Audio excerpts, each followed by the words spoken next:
আসসালামু আলাইকুম ভিউয়ার্স, আজকে তৈরি করে দেখাবো ক্যাশিউনাট সালাদ।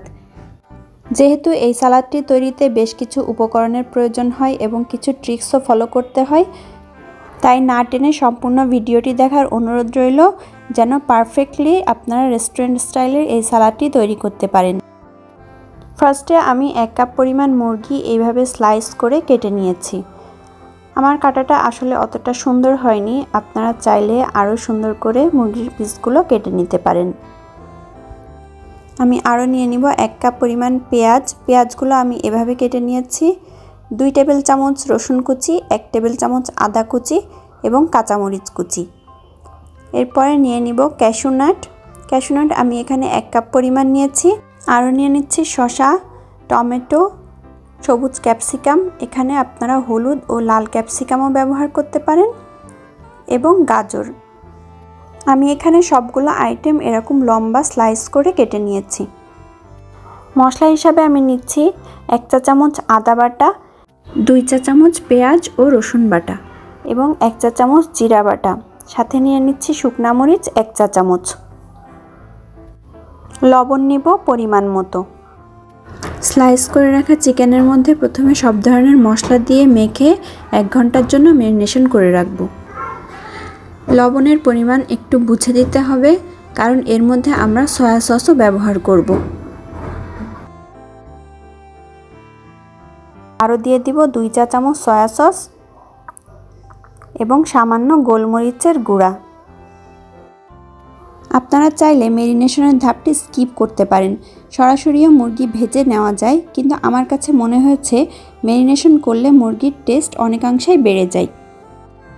একটি কাপে আমি সস রেডি করে নিব। এখানে আমি tomato sauce, tomato ketchup, chilli sauce, soya sauce, লেবুর রস এবং সামান্য চিনি দিয়ে একটি মিক্সচার রেডি করে নিব। আমি এখানে চিনি দিতে ভুলে গিয়েছিলাম, এই কারণে আমি সবার শেষে সালাদের মধ্যে আলাদা করে চিনি দিয়ে দিয়েছি, কিন্তু আপনারা সসের সাথে একসাথে চিনি মিশিয়ে দিবেন। একই সাথে অ্যাড করে নিব গোলমরিচের গুঁড়া। লেবুর রস আমি এভাবে ডিপে রেখে জমিয়ে নিয়েছি, আপনারাও এভাবে অতিরিক্ত লেবুর রস সংরক্ষণ করে রাখতে পারেন।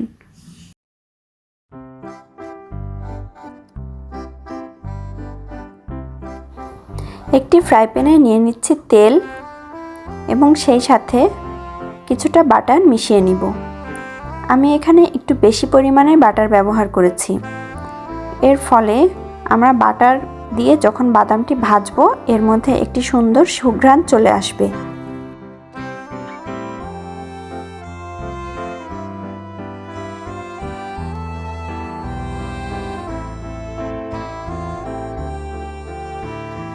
বাদামগুলো খুব বেশি পরিমাণে ভাজার প্রয়োজন নেই, হালকা একটু লাল হলেই আমরা এটি উঠিয়ে নিব। আর আমি এখানে আলাদা করে কোনো লবণ ব্যবহার করছি না, কারণ আমি যে বাটারটি ব্যবহার করেছি সেটি ছিল সল্টেড বাটার। কেউ যদি নর্মাল বাটার ব্যবহার করেন তাহলে সামান্য একটু লবণ মিশিয়ে নিতে পারেন। এরপর আমি চিকেনের সাথে একটি ডিম ফেটে ভালোভাবে মিশিয়ে নিব।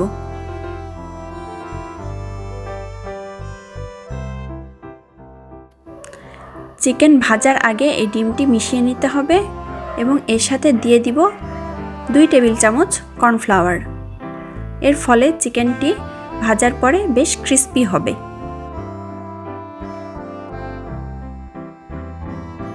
একই ফ্রাই প্যানে বাদাম ভাজা তেলের মধ্যে আমি চিকেনগুলো ভেজে নিব।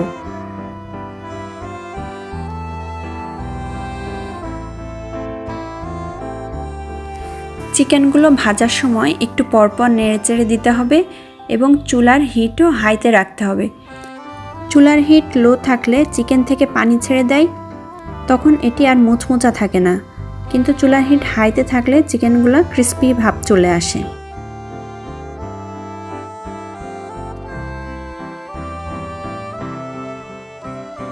চিকেনগুলো এরকম ব্রাউন কালার হয়ে গেলে আমি এখন এটিকে উঠিয়ে রাখবো।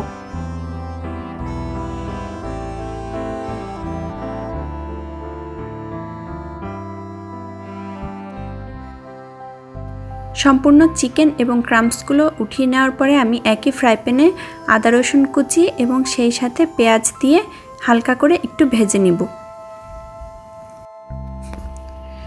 খুব বেশি ভাজার প্রয়োজন নেই, হালকা একটু নরম হয়ে আসলে আমরা এর মধ্যে অন্যান্য উপকরণগুলো দিয়ে দিব। প্রথমে আমি গাজর নিয়ে নিচ্ছি। আমি এই সালাডটি তৈরি করতে সবগুলো উপকরণ একসাথে নিব না, একটি একটি করে আইটেম নিয়ে সেটি আগে একটু ভেজে নিব। দিয়ে দিচ্ছি কাঁচামরিচ,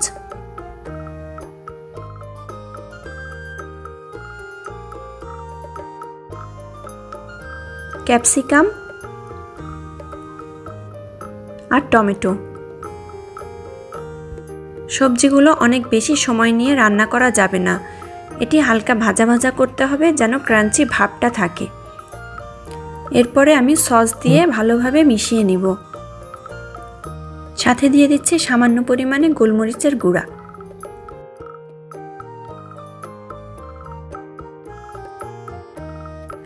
সবশেষে আমি একে একে চিকেন, কাজু বাদাম আর শসা ভেজিটেবলসগুলোর সাথে মিক্সড করে নিব।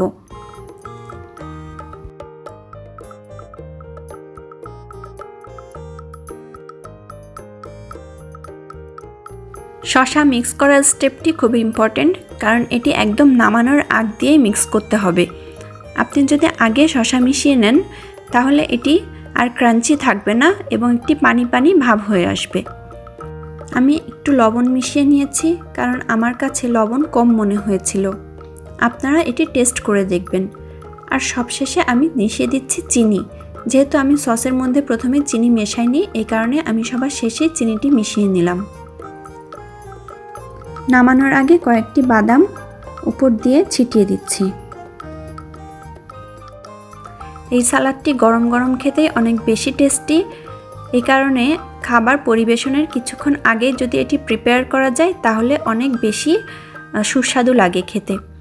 ডেকোরেশনের জন্য আমি একটু বাদাম আর কয়েকটি ভাজা সাদা তিল উপর দিয়ে ছিটিয়ে নিচ্ছি।